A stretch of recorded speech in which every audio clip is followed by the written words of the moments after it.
When I was little, my mother constantly said bad things about others. She believed that, even when someone was kind to her, there must have been some plot behind the nice gesture. To sum up what she talked about every day, there are only evil people in this world. In kindergarten, mothers would fix a lunchbox for their kids and the kids would have it with their classmates and their teacher. At one lunchtime, when I was opening a lid of my lunchbox, I inadvertently dropped it to the floor without having a single bite and it overturned there. I lost my lunch.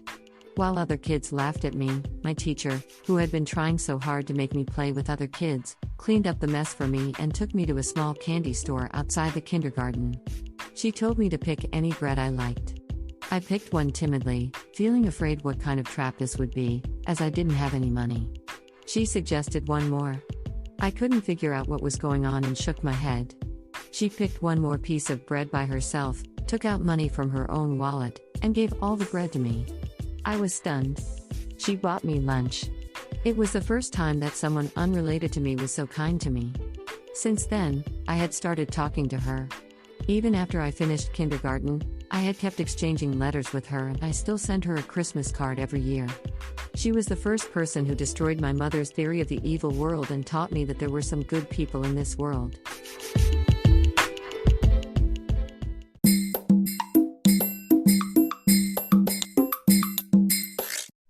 Audiobook, Japanese Dream by Hitomi Woods on sale at online stores or apps. Apple, Audible, Google Play, Nook Audiobooks, 43 available distributors in total.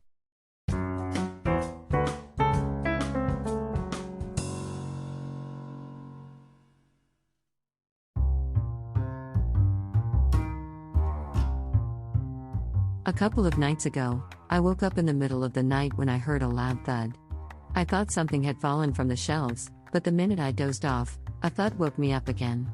This time, it sounded like my inner noise coming from my head. I opened my eyes and saw my room spinning vertically like a funhouse at a fair. At first I thought it was a strong earthquake. I covered myself with my futon and waited it to stop.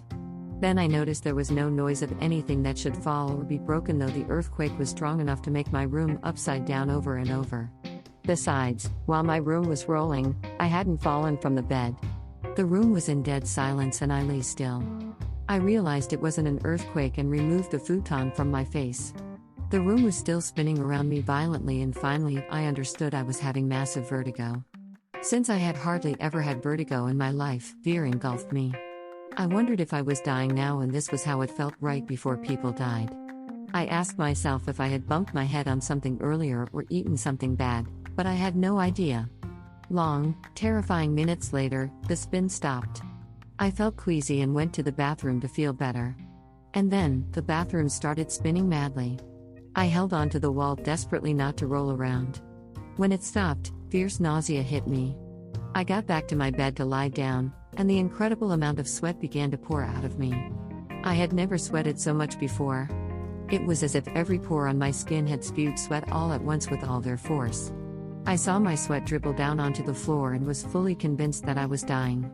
The first thing that came to my mind was my new song I've been working on. I regretted not having finished it and thought I should have worked for it much faster. It was near completion but never saw the light. I even thought of booting up my computer and setting the song up so that my partner could play it back as it was completed so far. Instead, it occurred to me to leave a last note to him. I rummaged out a piece of paper and wrote down how and what time I died. I also tried to leave some messages for him, but nothing came out but fear. I just scribbled casual words and a weird doodle and went back to bed. Feeling extremely scared, I alternated between dozing off and waking up by vertigo until morning. I didn't die. Dizziness subsided and I was alive.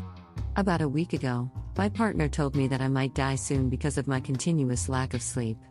I've exercised at the gym in the morning every day for over 1 year and regularly had to shorten my sleep for that. I believe that 1 year exercising had made me physically strong and healthy, and that some lack of sleep wouldn't do me any harm. I was wrong. I think my lack of sleep contributed that scary near-death experience. Or, I was simply under hypnosis of my partner's reproach.